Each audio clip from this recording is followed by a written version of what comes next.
Welcome to the Stay Ready Real Estate Podcast, your action plan for real estate success. Here, we stay ready. Staying ready is being mindful of time and actively doing the things on a daily basis so we stay prepared for the opportunities that come our way. Join your host, Emeka, as he dives into the world of real estate investing, interviewing experts and sharing actionable insights. If you enjoyed this podcast, please subscribe today. We would love to know each and every one of you. So please go to ogbonnaequity.com and click Invest with us today so we can figure out how we can get to your investing goals. What is going on, Stay Ready crew? Today, we're going to talk about the life of a real estate investor, specifically when it comes to multifamily. So, multifamily is not easy. It's very tough. I'm in Florida, and in most areas, it's very, very, very competitive. And that means there's a lot of new people getting into the space. There's a lot of tenured people that are already here. And that also means that there's a lot of brokers who stick with the tenured people because they know, like, and trust them. Who can a broker trust to close a deal? Whenever I first moved to Florida, when I first got here, I knew it was going to be tough. I knew, it was going to be hard work. What I did not know is just the amount of hard work it actually took, right? Originally I wanted to find my own deals. I wanted to go direct to seller, which is also referred to DTS. And 20% of deals are done DTS. The best deals are typically done direct to seller, right? No brokers. Brokers typically take a fee between 3 to 6%, and that's something that typically a seller pays for. And occasionally the buyer also pays for it, depending on how you negotiate the deal. And whenever you're calling these owners, that's one of the advantages. Hey, it's just me. I can draft up the paperwork, work with the title companies, and help streamline this process. There's no brokers involved, so you get to keep more money in your pocket. And that should be enticing for a lot of people. I've called multiple people, I pulled multiple lists, and it is tough. My boy Cashflow Cowboy Justin Warzaniak, I probably said his name wrong, but he has a great system, the DTS system, and it works very well for him. He makes an acquisition fee. However, it's different per market, and it's a full-time job, right? Number one, you have to pull a list. Where are you gonna get the list from, right? There's CoStar, there's Reonomy. Those are hundreds and hundreds of dollars a month, and most people can afford that.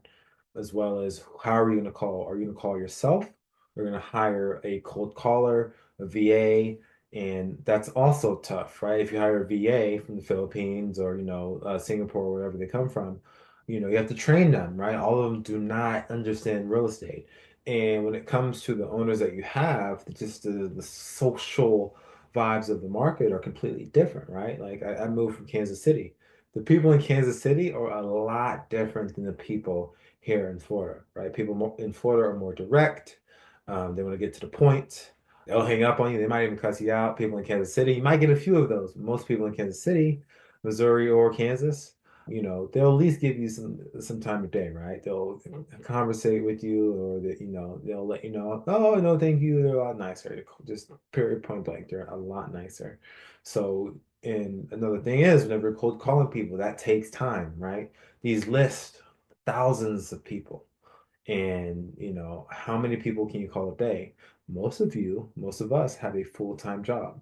So we don't have time to call hundreds of people, thousands of people a day, right? But we may have time to call a few people.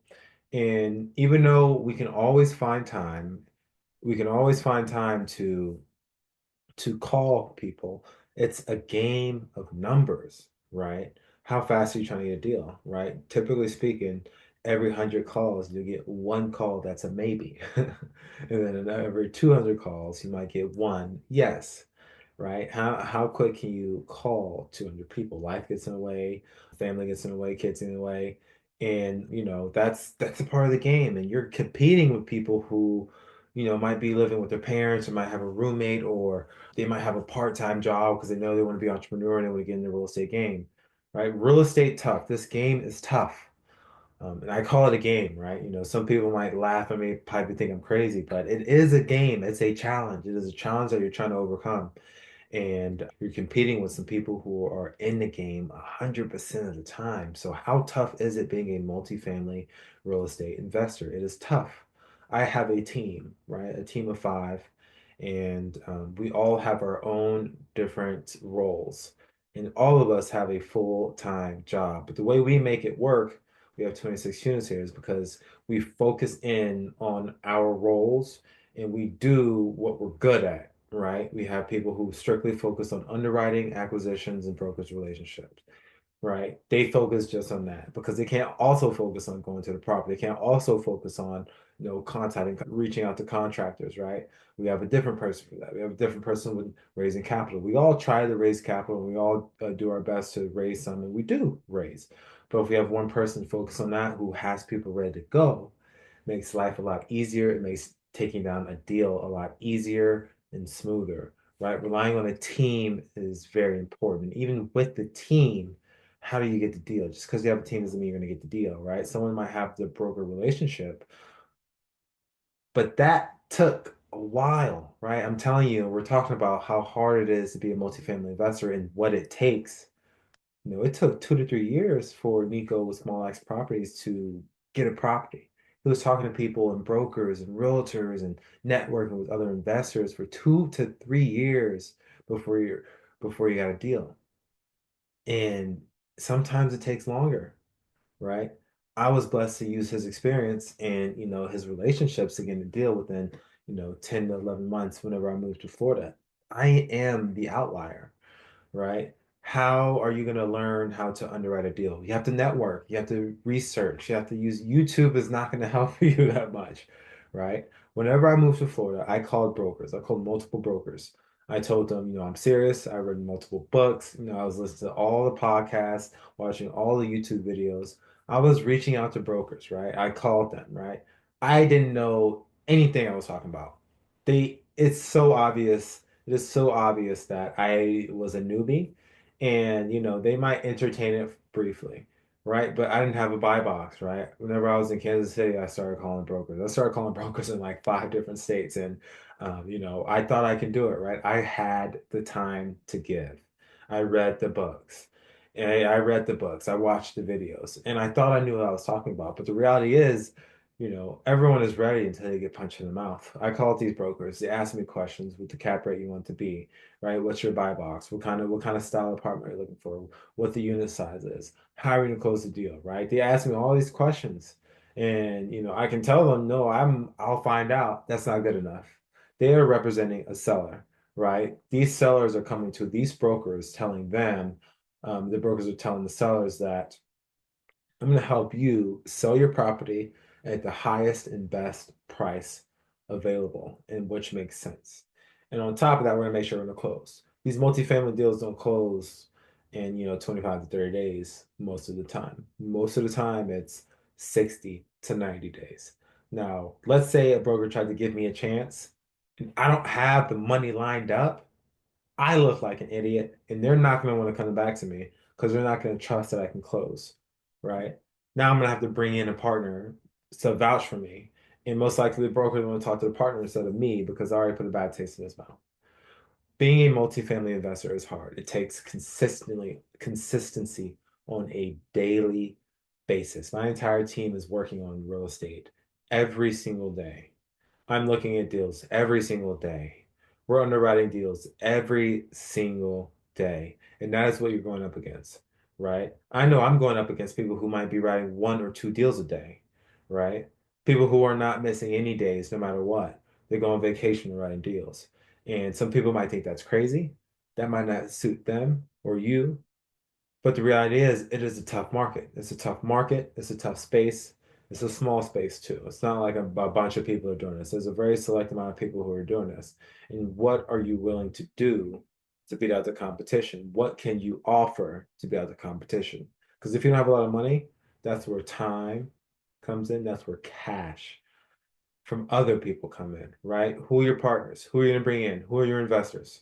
Who are you willing to get into bed with these deals, right? It is a tough space. I have a team. I have a team.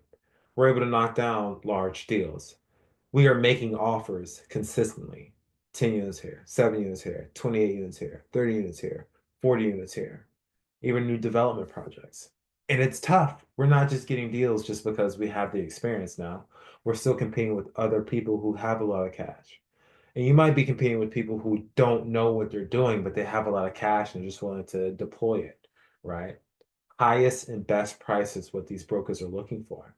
And 9 times out of 10, we are not the highest and best because the deal still has to make sense. It's one thing to make an offer on a deal, but it's another thing to make an offer on a deal, do a syndication or a JV, and make the deal make sense where everyone is making the right amount of returns that makes sense, where people can sleep at night and be happy with it. Multifamily real estate investing is tough, right?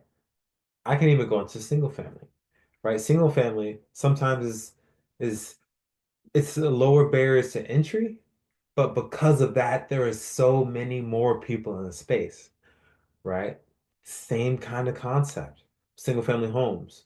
Some people might have more cash than you to be able to knock down or put more down or make a better enticing offer than either seller financing or a hard money loan, right? Everyone's in single family. Everyone at some point, is going to buy a single family home for them, for themselves, for their family. And that's the reality of it. It's a smaller space in multifamily. In single family, it's a huger space. That's where I would say 95% of people start. So now you're competing with everyone. And then even that, you have wholesalers, right? Wholesalers are willing to sell anyone and everyone a deal. And unless you underwrite properly, you might get yourself in a bad deal.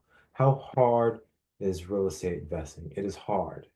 It is hard, but it can be simple, right? It can be simple, putting the work in, staying consistent, and making sure your underwriting is amazing, right? You don't have wiggle room to mess up for the most part. And the only time you do have wiggle room is if you intentionally put that in your underwriting. I lost $8,000 on my second deal because I didn't underwrite it.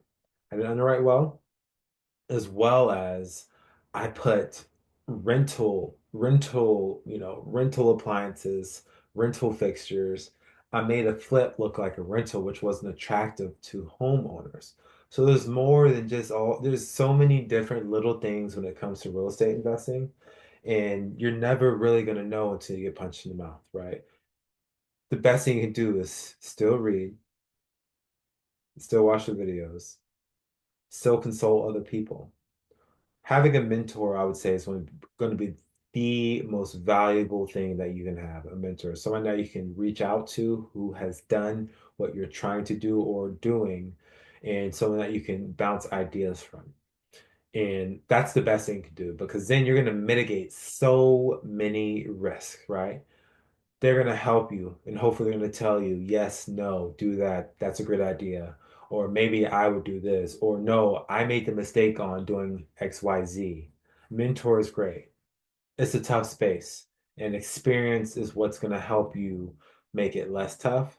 To make it streamlined for you. But the reality of all this is real estate investing is not easy, but it's well worth it. Anything easy is typically not always worth doing. Things that are hard are most likely worth doing. So in real estate, stay consistent, stay positive, stay optimistic, and deals will come, but deals do take time. And you want to make sure that when an opportunity comes your way, that you're ready to take it on and that you're ready, right? Don't get ready. Stay ready.